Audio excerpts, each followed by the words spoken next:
التأسيس اللي كان فيها كان كله قديم. اغلب التأسيسات القديمه ما بتنفعش، لازم نعمل تأسيسات على حسب الديزاين اللي احنا بنكون عاملينه جديد.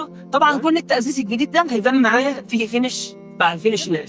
ده عباره عن خط جديد في الكهرباء احنا عاملينه، سواء تكييف، سواء برايز، سواء كراميك، سواء شاشه. هنا المطبخ طبعا كله سبوتات. طبعا عملنا تعديل معماري، فتحنا فتحه المطبخ من الوسط عشان خاطر استفيد بالجنبين في المطبخ. هنا عملنا برضه في الغرفه دي عملنا سبوتات في السقف ونزل بروفايل، وعملنا طبعا اسسنا الشاشه، واسسنا هنا هنا استغلنا العمود ده، عملنا فيوز ده بالكامل هيبقى عباره عن دولاب داخل في العمود. لازم تعمل بليسيه، مهم جدا مهم جدا جدا جدا. السلام عليكم، معكم مهندس ابراهيم من شركه المعمار الذهبي للتشطيبات. احنا في موقع جديد في جولدن جيتس في المقطم.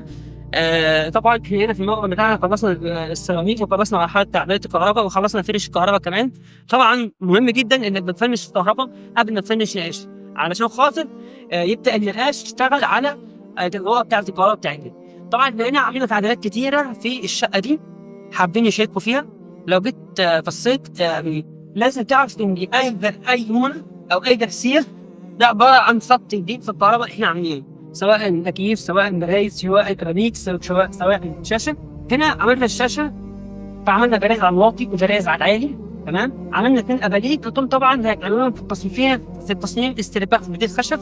الاستريبات دي فيها الاضاءه بتاعتنا. تمام، دخلوا في الحوائط زي ما انت شايف كده. هنا طبعا الجزء ده فيه اضاءات كتير، فعملنا له قاعده بعيله.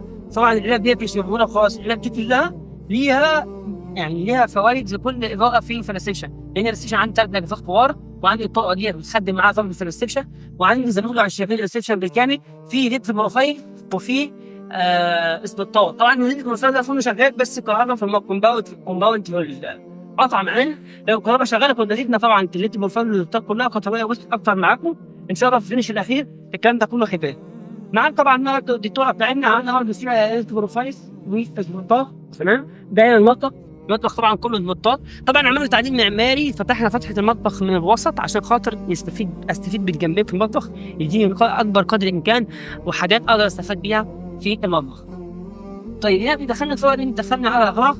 دي اول غرفه معايا. الغرفه دي طبعا الابواب دي كلها معموله في مصانعنا. تمام، هنا عملنا برضه في الغرفه دي عملنا سبوتات في السقف ونزل بروفايل، وعملنا طبعا اسسنا الشاشه، واسسنا هنا استغلنا العمود ده، عملنا فيوز ده بالكامل هيبقى عباره عن دولاب داخل في العمود عشان اقدر احط السريرين هنا، فاقدر استغل المساحات. عندي برضه الغرفه الثانيه دي غرفه جديده جدا. الغرفه دي جديده جدا، فاستغلنا فيها كل حاجه فيها. عملنا مكان التكييف، وعملنا مكان الشاشه هنا في الجنب هنا، ورفعنا الجهاز بتاعتنا كلها عن المنسوب القديم، عن التأسيس القديم، وظبطنا التأسيس كله. طبعا كل التأسيس الجديد ده هيبان معايا في فينش بعد فينش ناش. هنا برضه غرفة أخيرة. الغرفة الأخيرة عملت طبعا عندنا الوسط ده هيكون موجود معايا هنا السرير. أسسنا الكومود اللي جنب السرير على الجناب. طبعا عملنا ديفيدير في غرفة الماستر، وفي كل غرفة عملنا ديفيدير عشان خاطر عملنا حساب برضه الشطر. تمام، وطبعا يعني التأسيس اللي كان فيها كان كله قديم. اغلب التأسيسات القديمه ما بتنفعش، لازم نعمل تأسيسات على حسب الديزاين اللي احنا بنكون عاملينه جديد. تمام، وبرضه زي هنا الابواب كلها موجوده في مصانعنا. هنا الباب بتاع المطبخ بتاع الحمام. باب الحمام عملت حاجه محترمه، انا ممتاز، بس حاجه محترمه محمله عشان خاطر الميه. اغلب الحمامات ما بيفضلش ان يكون فيها باب خشب، لان بتبقى معرضه دايما للميه. وهنا طبعا عملنا فتحات للشاور، هنا يبقى كابينه الشاور. تمام، وهنا الطاق بتاع الحمام.